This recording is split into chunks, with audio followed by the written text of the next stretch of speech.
You're watching Local 5 News. We are Iowa. Welcome back. Joining us now is Patrick Palmersheim, one of the coordinators for Wreaths of America. Patrick, we want to thank you so much for being here today. Such important work you do. Thank you for having me here. Let's talk about the importance of this whole gathering of volunteers, gifts. You know, this is a huge thing. And it's a way to remember our, remember our veterans. Yes. To honor those that have served and teach our younger children the meaning of this, what veterans give in their life. Do you find that it's eye-opening? You know, there are things our young people really just they're not aware of in what veterans give to our lives. Yes. What's really pleasant to see out there is when you see a young child with their parents come up to put that wreath on the gravestone, and they will set that wreath up against the gravestone, and then they'll back up and salute it. It almost makes you bring tears in your eyes to think that they're actually honoring this veteran. Yeah. And we ask the veteran or the family to say that veteran's name when they're doing it. We just want to stress to the fact is that we're not there to decorate graves. We're there to honor those veterans that are interred out there. Yeah.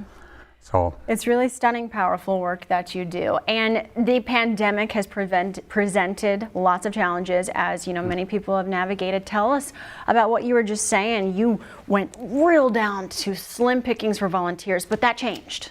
Yes, it was during the pandemic, 2 years in a row, we just had 25 to 30 volunteers that came out there to put the wreaths out. We put them out on Friday, and then people could come out on Saturday and see them, which a lot of people were upset about, but there wasn't anything more we could do about it.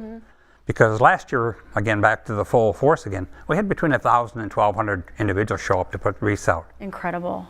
So how can people get involved? They just have to show up to be there to help put out the wreaths. All right. And the only thing we're asking is that the ceremony is actually at 11 o'clock, but we asking 10:15 to 10:30 to try to be at the cemetery, because last year we had over 500 cars trying to get up to the cemetery, and it backs up the traffic. Oh gosh. And we do have plenty of help. The State Patrol, Dallas County Sheriff's Department, Van Meter Police Department help us get the cars up in there faster to do that. So this takes lots of organization across everything from the driving and parking to getting those wreaths out. So again, we want to remind folks, tell them the date where they can go. Saturday, September 17th. In Van Meter. It's at the exit of 113. It's actually an Adel address, but it's in Van Meter. It's purely because of the mailing address is Adel. And we start already for next year for collecting for the money.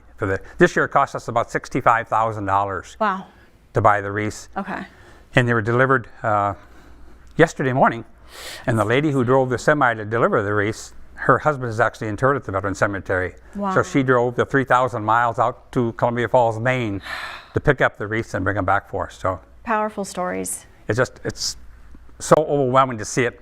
And like I said, this will be my 15th year to do it. Since I opened the cemetery in 2008, I did 7 wreaths. This year we've got 4,266 wreaths. Well, I want to thank you for all that you do. Truly just such a heartwarming gesture, stunning, and to see so many families come together and honor our veterans. You know, what an amazing salute. It is. That's what we want to do, is we want to honor the veterans during the holiday season when they're not around. Exactly. Because they're missed. Yes. All right. Thank you. Thank you. See, this is what community is all about. Yes, right it is. here. And working together. Yes. We can do so much together, but very little by ourselves. Absolutely, and especially when the holidays can be a hard time for folks who are missing a loved one.